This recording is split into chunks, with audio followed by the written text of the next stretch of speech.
If you're feeling isolated, misunderstood, or just plain frustrated, you're not alone. We've gathered some effective strategies to help you manage and hopefully improve your relationship dynamics. It's time to take control of your emotional well-being, and we're here to guide you every step of the way. Let's start this journey together. Number 1. Understanding narcissistic behavior. Now, we're not talking about someone who just loves taking selfies or checking themselves out in the mirror. We're diving into the nitty-gritty of behaviors that might make you feel like you're always on the back foot in your own home. So, what's the deal with this? Well, it's about those times when everything you do seems to get twisted around, or when you feel like you're always the bad guy, no matter how hard you try. It's like walking on eggshells. You try to bring something up that's bothering you, and suddenly, it's all about how you're making a big deal out of nothing. Or worse, how you're the one with the problem. Recognizing these patterns is step 1. It's like when you finally figure out why your phone keeps glitching. It's not you, it's the phone. Same here. Once you see these behaviors for what they are, you start to understand it's not about you not being good enough or not trying hard enough. It's about dealing with someone who's got their own sets of issues. So, what can you do about it? First off, give yourself a break. Seriously, cut yourself some slack. You're doing your best in a tough situation. And remember, understanding is power. The more you get what's really going on, the better you can handle it without losing your cool or doubting yourself every step of the way. Number 2. Effective communication. Let's talk about chatting with a narcissistic wife. This isn't about your everyday chit-chat on who's picking up the groceries. It's about those deeper convos that seem to go off the rails faster than a speeding bullet. For instance, have you ever tried to express how you feel, only to end up feeling like you're the one apologizing? Yeah, that's the maze we're navigating here. Here's a little tip. It's all about keeping it cool and picking your battles. Imagine you're like a ninja, dodging and weaving through the conversation. You want to get your point across without stepping on a landmine. Easier said than done, I know, but it's not about winning the argument or proving a point. It's about staying true to what you feel and what you need to say, without getting pulled into a whirlwind of blame or guilt. So next time you're gearing up for a chat that you know might get a bit heated, take a deep breath. Picture yourself as calm as a Zen master. Keep your words clear and simple. And when things start to heat up, remember you're calm. Number 3. Building a support system. Think of it like having your own personal cheerleading team, but instead of pom-poms and high kicks, they're there with a listening ear and maybe a tub of ice cream when things get tough. We all need people who get us, who we can vent to without judgment, and who remind us we're not alone. Having friends or family in your corner is like having a safety net. It's knowing that if you fall, there's someone there to catch you, dust you off, and help you get back up again. It's crucial, especially when you're dealing with the mind games and emotional roller coasters that come with a narcissistic partner. These are the folks who will remind you of your worth even when you start to doubt it. And it's not just about venting or getting advice.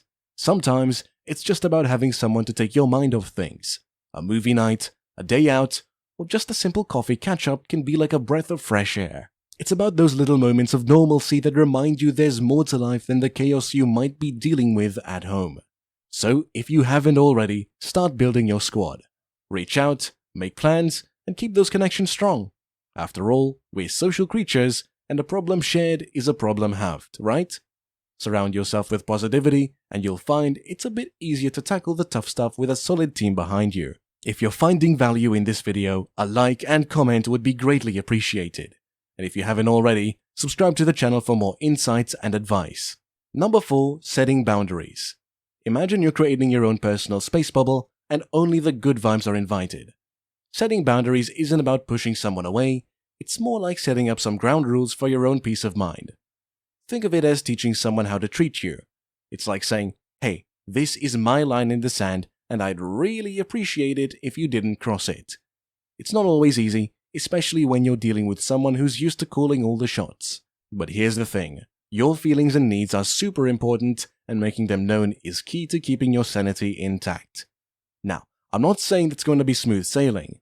There might be some pushback, a bit of a tussle even, but standing firm and reminding yourself why you're doing this can make all the difference. It's about respect, and a little bit of that can go a long way in any relationship. So, how do you start? It could be as simple as saying no to something you're not comfortable with, or asking for some space when you need it. It's all about communication, being clear, And most importantly, being consistent. Boundaries are like muscles. The more you work them, the stronger they become. Number 5. Self-care practices. This point focuses on taking care of number 1, which means you, by the way. In the whirlwind of dealing with a tough relationship, it's super easy to forget about yourself. But here's a little reminder. You matter big time. Self-care isn't just a trendy hashtag. It's about doing things that make you feel good, keep you grounded, and bring you back to your happy place. Think about what lights you up inside. Is it hitting the trails for a long hike, jamming out on your guitar, or maybe it's zoning out with a good book? Whatever it is, make time for it. These are the things that recharge your batteries and give you that little bit of armor you need to face the tough stuff. And it's not just about hobbies or activities. It's also about the simple stuff, like getting enough sleep, eating things that make you feel good, and maybe throwing in a little exercise.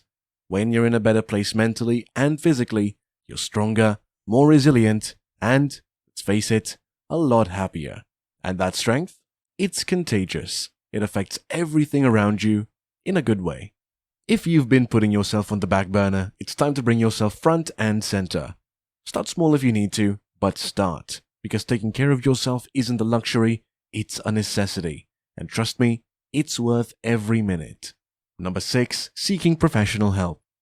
Sometimes things can get a bit too heavy to lift on your own, and that's totally okay. It's like when your car's making a weird noise. Sure, you could poke around under the hood, but sometimes you just need to take it to a mechanic. Same goes for tough spots in life, especially in tricky relationships. Reaching out to a therapist or counselor isn't waving a white flag. It's more like grabbing a map when you're a bit lost. These folks are like navigators in the world of emotions and relationships. They've seen it all, and they're there to help you make sense of things, find new paths, and maybe learn a few tricks along the way.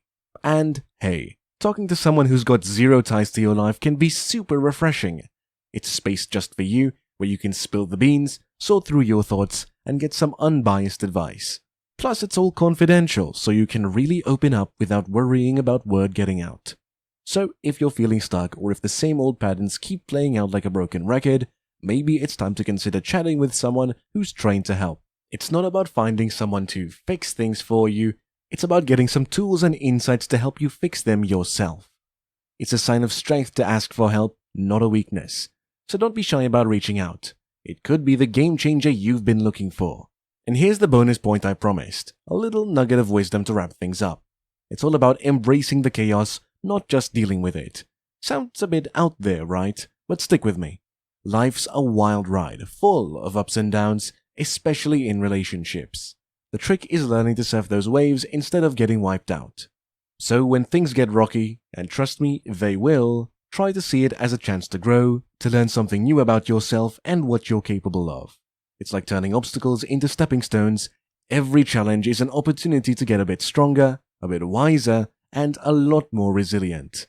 It's not about the mess, but what you do with it. You can let it bog you down, or you can use it to rise up and shine brighter. So, next time you're faced with a curveball, take a deep breath, give yourself a little pep talk, and dive right in. You've got this, and we're all here cheering you on. With these coping strategies in hand, it's time to uncover more about narcissistic behaviors. Learn things a narcissistic wife might say to deflect blame, or discover ways a narcissistic wife invalidates your feelings. And remember to please like, comment, and subscribe for more insights. Now, which video will you explore next?